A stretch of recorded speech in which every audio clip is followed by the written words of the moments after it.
साथियों नमस्कार। गोरखपुर समाचार में आपका स्वागत है। मेरा नाम है डॉक्टर मनोज कुमार मिश्र। गोरखपुर समाचार जिस उद्देश्य को लेकर के स्थापित किया गया है, सच का साथ, उस क्रम में आज मैं all India tours and travels के मालिक वेद प्रकाश सिंह जी के पास हूँ। इनकी कुछ समस्याएं हैं, जानने की कोशिश करते हैं क्या समस्याएं हैं। सर, आपका परिचय हम तो करा दिए चूँकि मुझको मालूम था। पहले तो आपको नमस्कार और मेरा नाम वेद प्रकाश सिंह है जी। मैं all India tour and travels का ऑनर हूँ जी। मेरी समस्या ये है कि मैं सन 2016 विधानसभा चुनाव में कुशीनगर जनपद में पर्यवेक्षक और उनके एस्कॉर्ट के लिए हमने गाड़ी उपलब्ध कराई थी। उस गाड़ी का भुगतान आज तक 1 रुपया नहीं हुआ। लगभग 8 से 9 लाख रुपए का भुगतान है। वहाँ पे जाने के बाद उसके बाबू एक रिजवी खान सर हैं, उनके द्वारा बताया गया कि शासन द्वारा पैसा स्वीकृत नहीं किया गया है। कितनी बार उनके द्वारा भेजा गया। फिर उन्होंने कहा कि आप भी लेटर लिखिए। मेरे द्वारा भी लगातार ये उन गाड़ियों का मुक्ति वाहन आदेश है, ये मुक्ति पत्र है उन गाड़ियों का।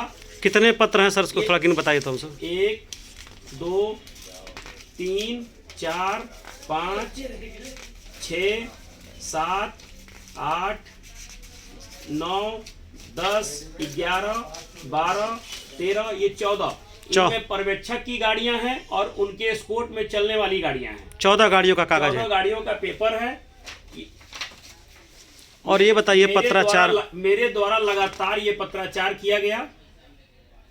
अभी फिलहाल में सिद्धार्थ नगर का है सर।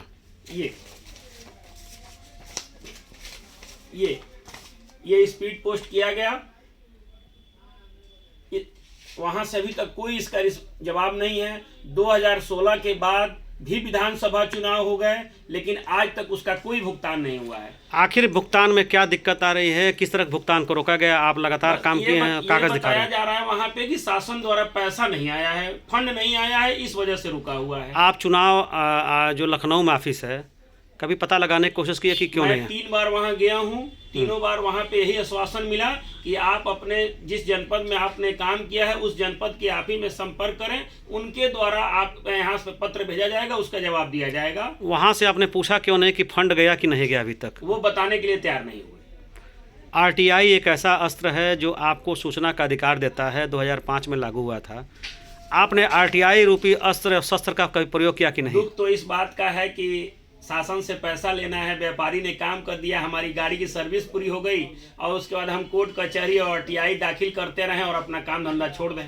सरकार को कम से कम ये तो संज्ञान लेना चाहिए कि जो बकाया रकम है उसके बारे में भी तो इसको ध्यान देना चाहिए कि जिनका बकाया। मूल रूप से आपका कितना पैसा इन 14 गाड़ी का बाकी है? जो 14 लाख रुपया के अप्रोक्स बाकी है, 9 लाख रुपए के आसपास ये रुपया बाकी है 2016 से। क्या कोई आप और चुनाव जो पर्यवेक्षक जो नियुक्ति हुई, चुनाव आयोग ने अपनी गाड़ी लिया था, क्या कोई उस पर डीड भी दस्तखत हुई थी क्या? हाँ, सबकी गाड़ियां जो लगती हैं उसका वाहन का लॉगबुक बनता है। जो लॉगबुक की हमारे पास कॉपी है, उस लॉगबुक जमा करने के बाद विभाग द्वारा उस वाहन का मुक्ति आदेश बनता है, जिसे मैं अभी आपको दिखा रहा था, वही मुक्ति आदेश है। दूसरी बात सर, ये बताइए, आप 16 से ये मामला लेकर के चल रहे हैं, आपके जैसे कितने लोग हैं जो इस दुर्दशा से प्रभावित हैं? इस बारे में हमको कोई जानकारी नहीं, लेकिन अब इस बारे में तो जो पीड़ित हैं वो जाएं कहाँ, सरकार के खिलाफ कहाँ जाएंगे? माननीय सीएम सिटी साहब का शहर है और तमाम तरह से सीएम के यशस्वी कार्यों की प्रदर्शन हो रहा है। कभी आपने सीएम साहब से मिलने की कोशिश किया नहीं इस मुद्दे को लेकर? मिलने की कोशिश नहीं की। तो हो सकता हो कि यह मामला उनके संज्ञान में न हो, आप मिलिए, हो सकता हो कोई रास्ता बताने की कोशिश करें। एक बार उनको भी पत्र लिखिए, देखिए क्या जवाब मिलता है। चलिए, आप अगर ये रास्ता बताते हैं तो हम मुख्यमंत्री जी को भी ये पत्र लिखते हैं। लेकिन हमने चुनाव कार्यालय को बार बार पत्र लिखा है, जिसकी मैंने दिखाया, रजिस्टर्ड डाक से भेजा है, जाके मिला है, डीएम कार्यालय पर भी जाके ऑफिस में संपर्क किया है। बस आश्वासन के अलावा कोई चीज़ मिला नहीं है। तो साथियों, जिस प्रकार से यह व्यापारी उत्पीड़ित हो रहे हैं, भविष्य में हो सकता है कि यदि गाड़ियों को आवश्यकता पड़े चुनाव आयोग को, इस न्यूज़ को देखने के बाद कोई भी व्यापारी जो गाड़ियों से संबंधित हो वह अपनी गाड़ी न लगाए, क्योंकि 9 से 10 लाख रुपया लगातार उधार होने के बाद उधार लेकर के डीजल और मेंटेनेंस कराया और आज पैसे की लड़ाई लड़ रहा है। सर, क्या कुछ कहना चाहते हैं क्या आप? हाँ, ये बताना चाहते हैं सभी गाड़ियाँ मेरी नहीं थी। मेरी ट्रैवल एजेंसिंग के माध्यम से और लोगों की गाड़ियां मांग कर उपलब्ध कराई गई। आए दिन बवाल करने आ जाते हैं कि मेरा पैसा दे दीजिए। आए दिन का ये चक्कर है। आप उनको ये लेटर दिखाते कि नहीं दिखाते हाँ, हैं? उनको दिखाते हैं कि देखो भाई, मैं कहता हूँ उससे उनका सीधा कहना है कि आपने मुझसे गाड़ी लिया है, आप भुगतान दीजिए, आप आगे दिए हैं, आप जाने। ये कंडीशन है, रोज बवाल का घर होता रहता है।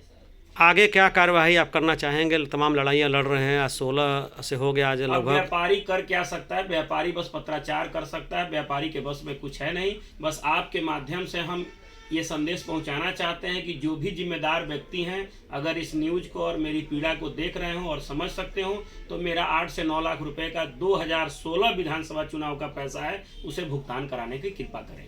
एक बार आपसे निवेदन है कि इस मामले को सीएम दरबार तक ले जाए, अवश्य जाएंगे, बिल्कुल जाएंगे।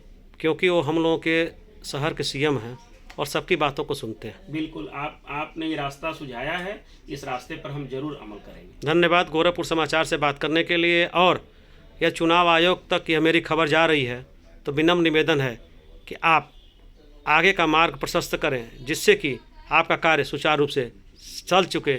धन्यवाद गोरखपुर समाचार देखने के लिए।